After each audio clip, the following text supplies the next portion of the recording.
I think everybody agrees to it. But again, I come back to my previous point when I answered your colleague, that it lacks accountability. So I think also these times where we are living now, we have to use it in order to develop international law further, to also have accountability so that nobody feels that they are above the law.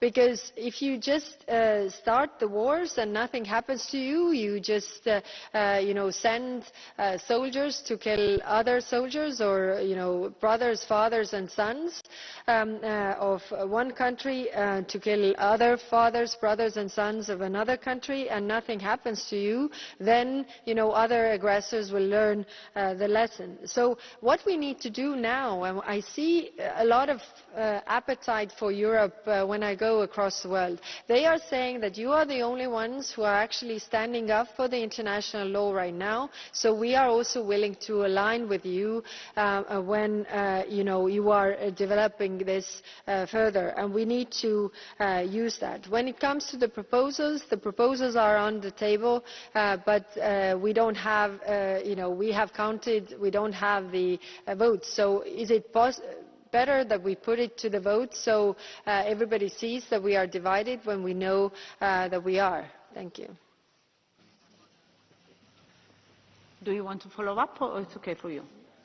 Okay. I will use my option, to ask another additional question.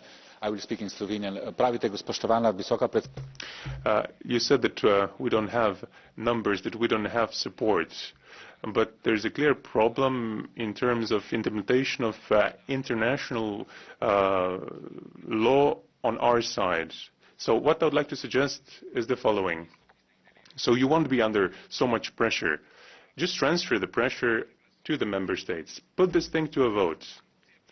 Put sanctions against Israel to a vote, so everybody sees clearly where citizens can influence their countries, so that we stick to international law finally. Thank you. But if we don't have support for that, how do we then stick to it? Then it's actually the opposite. So yes, if I push this and I deliver or transfer the pressure to the member states, I feel better about myself. But does it bring any result? It's not bringing any results. So it's not about how I feel, because I need to bring all the member states together. And at the moment, we don't have that. We are testing with different things. And we got the violent settlers, which was also blocked because it's clearly getting worse. So the public opinion of different member states is also changing in order to put the pressure on those member states to really go forward. But I'm not doing this in order to feel better. I'm doing this in order to achieve results. Thank you. Ok, andiamo avanti. Onorevole Tinkinen. Colleague Tinkinen.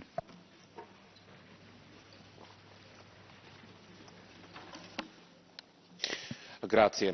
Dear President, the oppression of the Iranian people is undeniable. Their desperate plea for help in the face of overwhelming brutality from the Islamic regime is also undeniable. An entire people have been cut off from the internet for months, silencing their voices. In this internet blackout, they are intimidated, imprisoned and executed. This is an actual open-air prison. The EU's reaction has been disgraceful. Instead of helping liberate the people and getting rid of the Islamic regime, Europe has decided to take the path of weakness.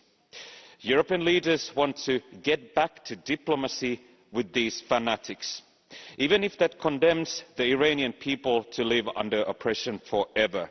My question to the High Representative Kaja Kallas is, how do you see that the EU's diplomatic approach towards the regime has concretely helped the oppressed Iranians? Thank you.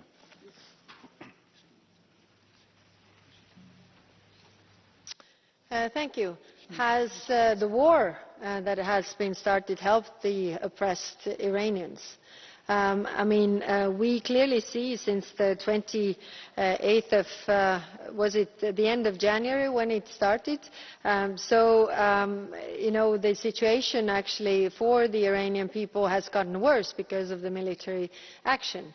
That's not helping either. We need to have a diplomatic solution. It's impossible to erase Iran from the ground, and it's not our intention, because the people of Iran, with their culture and all this, deserve a chance, and we use the tools that are in our toolbox. And we are trying to have the diplomatic results, and in the end there has to be a diplomatic solution, because the war is just bringing more chaos to not only the Iranians but everybody, because of the closure of the Strait of Hormuz. We see the rise of the energy prices that everybody is feeling. We see the fertilizers that are not coming through.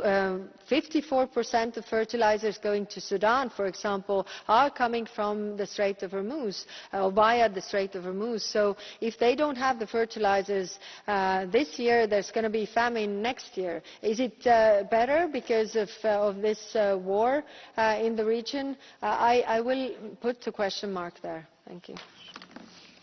Thank you. Mrs. Joveva. There is no reply at this stage of round. Thank you. Hvala. Gospa Kallas. Kallas. Sometimes you are asked questions about double standards in the EU, and we see what's your face when you're listening to this. This is not criticism, because I prefer this than some forced political correctness. But the problem is that many European citizens think that Brussels is more tired with questions about Gaza than from our own political lack of power. And your Commission will apparently meet with Taliban in the name of pragmatic diplomacy. But at the same time, we listen about the Israeli government, what the EU cannot do, I would say, does not want to do. So if we want to influence the Taliban, why there is no the same logic with Netanyahu? Where is the red line of the EU, or your red line? Because we have a lot of red lines, but they're very blurred, and this influences Gaza and the whole region, and this also influences Europe as a whole. Thank you. High Representative Kallas. I'm not sure I got your question. I got your criticism, though. Thank you for that. But when it comes to Taliban, then of course I'm aware of the situation. It's not my services directly that are dealing with these issues, and it's more the issue of migration. But I agree with you that if we have put conditions in place that we don't engage, then if these conditions are not changed, then why are we changing our posture? I mean, we should keep the same line. So I totally agree with you there. But maybe you can specify your question again, because I'm not sure I got the full point of it. Thank you. Oh, sorry, you don't have the right anymore. No, actually, for the second round, there is no follow-up question. Very sorry. I will now ask Mr. Stier. 672. Mr. Stier. Yeah, High Representative, you have been asked time and again to put forward proposals to the Council, even if you know that they will not get an approval, but just to show how the Member States are voting and how are divided. I believe that that will not show us in a stronger position. Nevertheless, I would like to ask you what other measures can be conducive and that can be also supported by this Parliament in order to get a unified position of the European Union.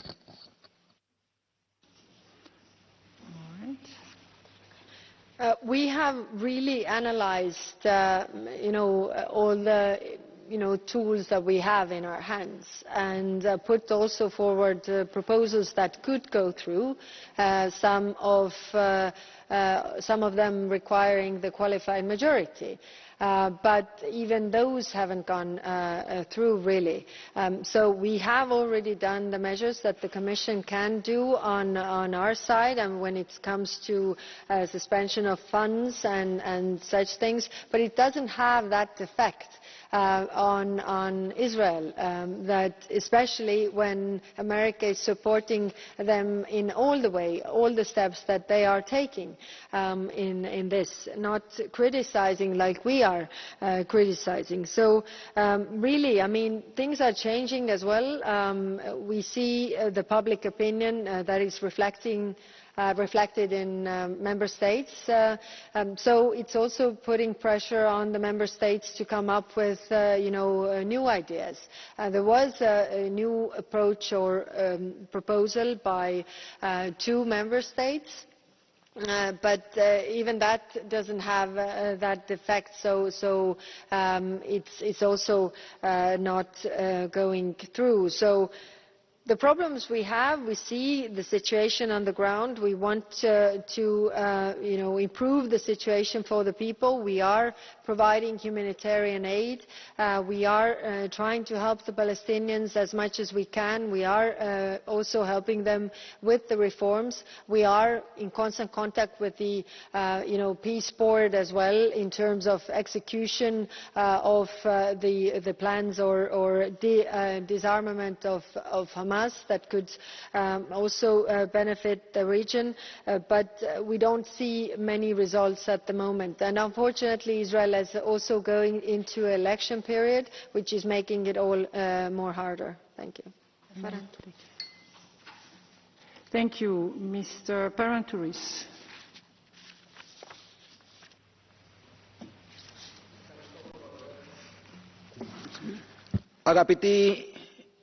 So, now, esteemed High Representative, you mentioned earlier on Syria, and I would like to remind you all that it is a responsibility of the European Union to protect all religious confessions, all communities in the Middle East. But unfortunately, in Syria, the persecution continues, the killing continues. Victims are Christians, the Alawites, and Kurds as well. So what is the responsibility of the European Union when we speak about bilateral cooperation with Syria, and how do we intend to move from this point forward so that the regime in Syria can stop finally this form of persecution against religious and ethnic minorities, and we're speaking about thousands of people in the region. Thank you very much. High Representative. Thank you. When the Assad regime fell, we actually decided that we should give Syria a chance. And we had meetings in Jordan, we had meetings in Saudi Arabia with all the regional partners as well as the international actors like European Union, like United States, to really give Syria a chance, because this means also more stability for the region. Now, of course, we are also asking the inclusivity of the government and also try to help them in different ways so that they can address all these issues. I absolutely agree with you. Practicing religion and considering Syria has a very different groups, it has to comprise and give a chance to all of them. So we had the high-level political dialogue with Syria last week, where we also were addressing all these issues and also asking where they need help. And I'm in contact with the regional partners as well in terms of where they need help, where can we help, where can they help.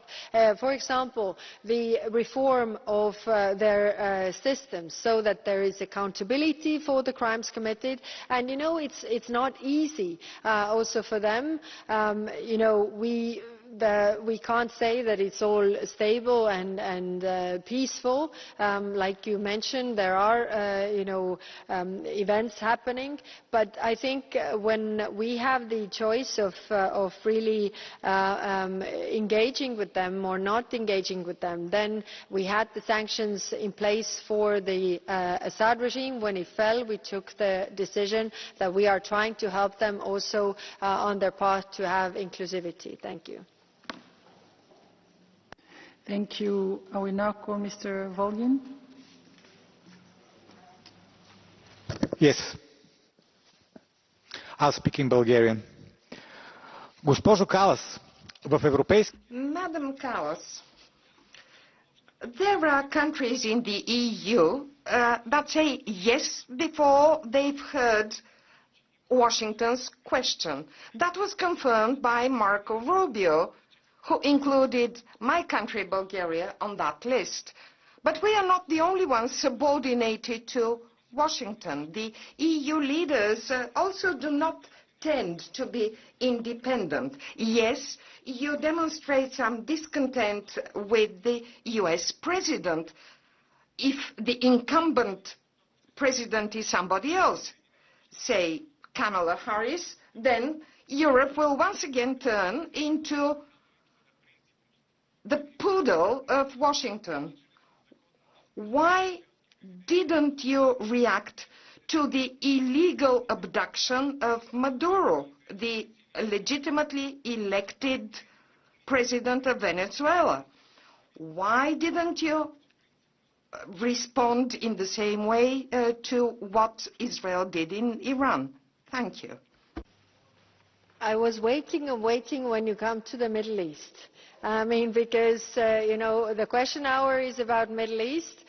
In your last sentence, I think we reached there, but I was not sure what was the question. Thank you. Thank you very much. Last speaker, Barry Andrews.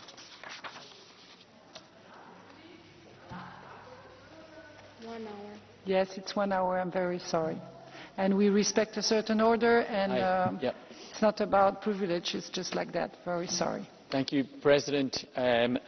Yes, I understand all the points you've made about trade and the Member States, and I think everybody will continue to campaign for a suspension of the association agreement. In the meantime, we can actually implement the existing law. As you know, settlement goods are treated differently to goods that are made in Israel. They are subject of a tariff. I asked the EU delegation in Palestine to estimate the value of trade between the settlements and the European Union, and he told me it was €50 million. However, we're all very aware of a widespread practice of mislabelling, so that what is presented as settlement goods is in fact made in Israel. The extent of this mislabelling is estimated to be up to 90% in certain goods. Therefore, what I'm asking you to do, HRVP, is to look at this whole question, find out what the real volume of trade is, look at the rules of origin, and explore the question of whether or not we can properly stand over the labelling of goods that are said to be from Israel, but are most likely to be from the settlements. Thank you. Thank you for your question, and sorry for all those who didn't get to have a question. I tried to answer shortly, so you all have possibility, but an hour is an hour. On the trade with settlements, so we have really looked into this, and of course, it's not entirely my remit, but also our trade people have looked into this. We have the numbers that since 2015, the percentage of the trade from the settlements is around 0.5%. Also, the point that you made, the labelling, this has been raised by the Member States, and the problem is that we looked into this, and it's very hard to actually see how we could prevent this, because the circumvention via exports from Israel is difficult to prevent if we don't have the suspension of the trade with Israel as whole, because we don't have mechanisms to really go after. Yes, it's true, if we start to read the labels and see the addresses where it's coming from, but it is a lot of work considering that it doesn't have that impact. That is the assessment currently on the table. Thank you.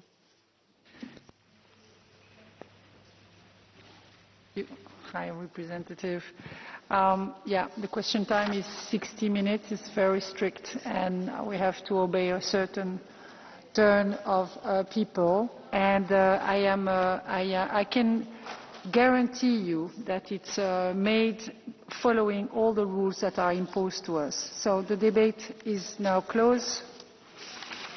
The next item on the agenda is statement by the Vice President on the Commission, High Representative of the Union for Foreign Affairs and Security Policy, Europe's response to reduce US military deployment in Europe, particularly as its eastern flank in the light of the latest US decision.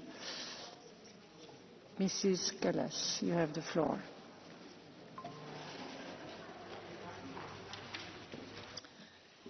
Dear President, honourable members, Europe faces the most dangerous security environment since the end of the Cold War.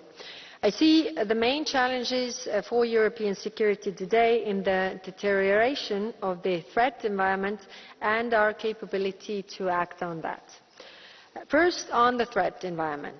Russia is gearing up for long-term confrontation with the West. Whether Putin dares to test European defences is really dependent on us. Deterrence only works when it is credible. Showing weakness only invites aggression. Moscow spends around 8% of its GDP on military. It has shifted to war economy. Basically, tanks, missiles, artillery are pretty much everything that Russia is producing right now. European intelligence services and military officials are clear-eyed when it comes to Russia, that Russia's endgame is not only Ukraine, it is the threat to the whole of Europe. We all know that Russia wants to achieve this. Many of our national intelligence agencies believe that Russia could test the EU's defence readiness within the next 3 to 5 years. Already today we see an increase of airspace violations, cyber attacks, sabotage against critical infrastructure and widespread disinformation campaigns. It is clear Russia will remain a long-term threat, and Russia is not acting alone. Countries like Iran and North Korea are actively undermining European security. The second challenge concerns transatlantic relations. Since the end of the Second World War, the United States has been the guarantor of European security. Tens of thousands of American troops are currently stationed in Europe. The US military footprint in Europe is the major contributor to NATO's deterrence and defence. But Washington's geopolitical priorities are shifting. We have known this already for a while. It was anticipated that the US might withdraw troops from Europe because Washington is increasingly shifting its focus towards the Indo-Pacific and the Western Hemisphere. The Pentagon has now halted planned deployments of American troops to Poland and Germany. These announcements are part of this broader trend. But NATO deterrence remains intact, and NATO will continue to maintain strong presence on its eastern flank because now it's not the time to look weak. The presence of American soldiers in Europe is in our interest, but it's also in US interest. The message is clear. Europe must take greater responsibility for its own defence. To keep our countries safe, we must continue to strengthen European defence readiness. And this means increasing defence spending, closing capability gaps and scaling up European defence production. All this comes with costs, but deterring aggression is cheaper than fighting a war. Honourable members, these challenges are not temporary shocks. They are likely here to stay, and they will shape Europe's security for decades to come. So what must Europe do? First, we must continue to support Ukraine. Ukraine is the first line of European defence. Ukrainians are not only defending their own country, they are also defending Europe and buying Europe time to strengthen its own defences. We need to increase our economic, military and political support to Ukraine.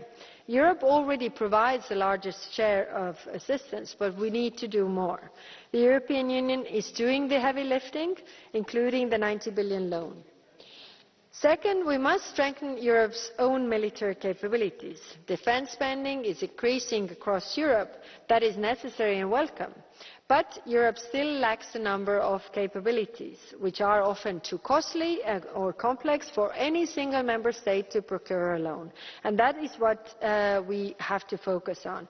Not only about how much we spend, but whether we spend it wisely. We need to think more European. And third, Europe must strengthen its defence industry. Money alone does not create security if production cannot keep up. If increased defence spending only leads to longer waiting times, order backlogs, it doesn't work. And fourth, Europe must deepen and build partnerships with like-minded countries. The more reliable partners Europe has, the stronger and safer Europe becomes. We need stronger cooperation with partners such as United Kingdom, Canada, Norway, and Japan, South Korea, Australia and New Zealand. And finally, we must improve Europe's decision-making. Today's security environment moves fast. Too often, Europe does not. Europe's reliance on unanimity often prevents action at the speed required. So, we need to move on that. Dear President, honourable members, the assumptions that have shaped our security for decades no longer hold.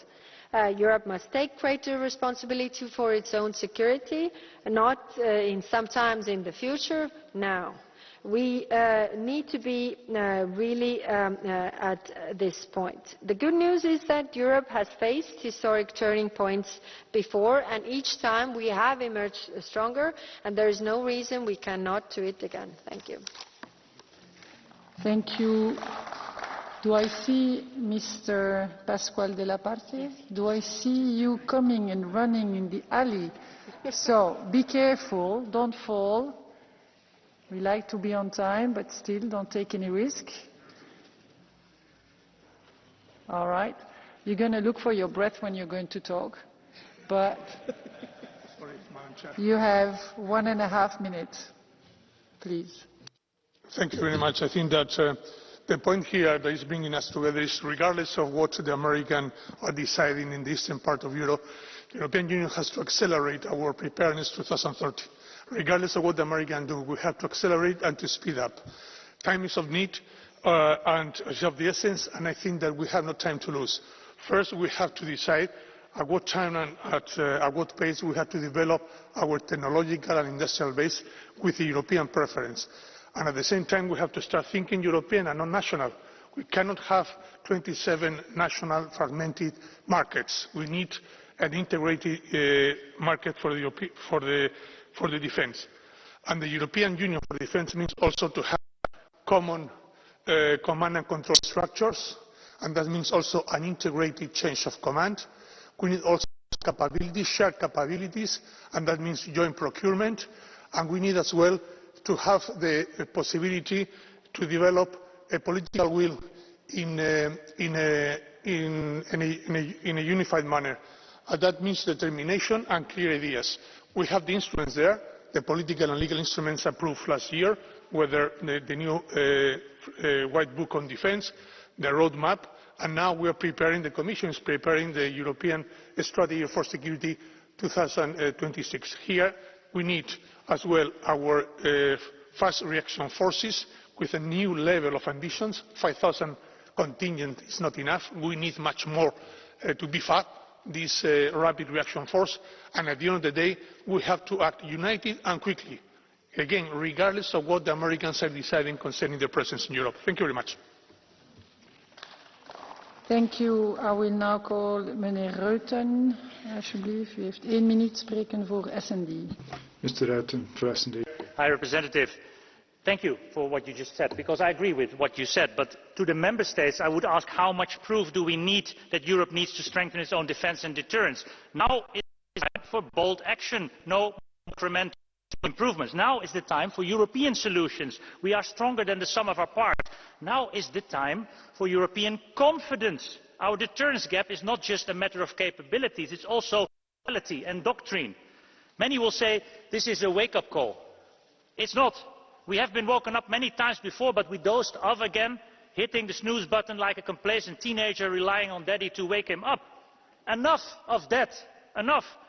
But I'm talking to the wrong person, because the High Representative and Mr. Kubilius are not the problem. We urgently need real progress on the European Defence Union, including an operational Article 42(7) and real autonomous European pillar of NATO. And mostly, we need to realise that Ukraine's European integration is a security necessity. Member States, stop holding us back, endangering us all. Thank you. Thank you, Monsieur Thionnet. Pour les Patriotes, vous avez 1 minute et demie. For the Patriots, 1.5 minutes. Madame la Haute Représentante. Madam High Representative, the US disengagement from Europe will continue after Trump leaves, because it's clear that's the trend for Washington. The EU is no longer a priority, and European armies have to provide their own conventional deterrence. And so we can add to that a certain amount of uncertainty in our transatlantic relationship, and uncertainty doesn't help. There are 2 things important here. Firstly, European states have to be able to guarantee conventional deterrence on the continent, so need more autonomy.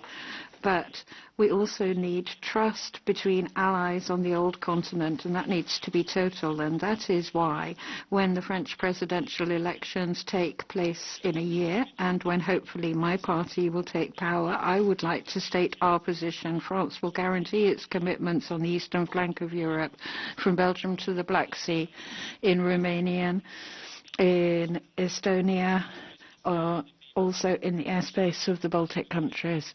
Dear colleagues, the context does not call for either dispersion or panic. We need to be able to dissuade anyone who wants to threaten us, even if we do it on our own. It's not a plan B, it's a question of life and death. You have the floor for 1.5 minutes, speaking for ECR. Pani Przewodnicząca, Pani Komisarz. Thank you, Madam Chair. Commissioner, you're asking why the US decide to withdraw their troops. President of Poland, Nawrocki, last year ensured the presence of American troops in Poland, but since then, at every single session, you brutally attack America, your politicians giving vent to their lowest emotions. You even organize an obscene exhibition here in the Parliament about the President of the US. You keep on doing this, and the Polish Prime Minister Tusk even questions NATO and US as an ally. And there you go. Weren't you the first to actually use the phrase to starve financially the country that criticizes you? We are stronger, so we will block the disbursement of funds to Poland or Hungary because they criticize us. And there you go. US is acting the same way. And you're not surprised? But the fact is that the costs can be much higher, because we can lose what we need in capabilities that we don't have. For instance, independent nuclear deterrence, strategic bombers, reconnaissance and intelligence, the precision-guided long-range munitions, to name a few. And what have we gained? Because you gave vent to your primitive emotions, thumbs up, because you criticized Trump in social media? What about responsibility for security of 450 million of people in Europe? For years, you've been wasting European money for gender-related policy, woke policy, or climate policies. So it would be you who should be rotated now, and not the American troops. Bosco, you have 1 minute, please, speaking for Renew. Thank you, Madam Vice President, colleagues. It is in the interest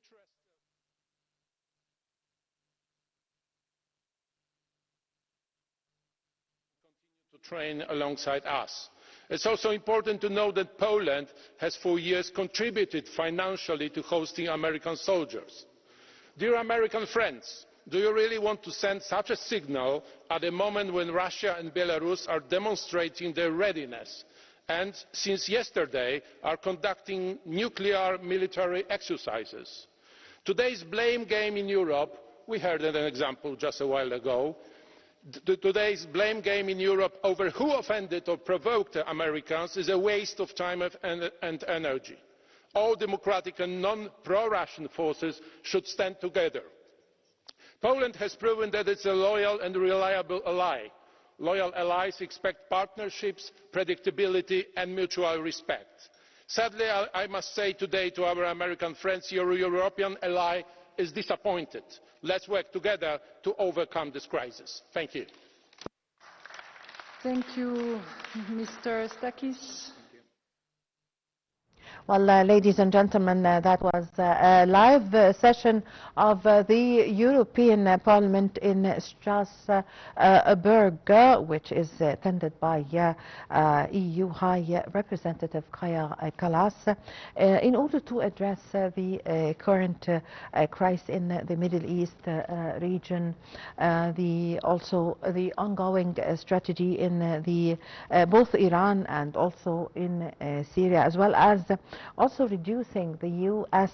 military deployment in Europe, and also in addition to debate on the political repression and the dire conditions in Cuba. And that was the English transmission. Now we go with my dear colleague Yara Shusha for the French transmission.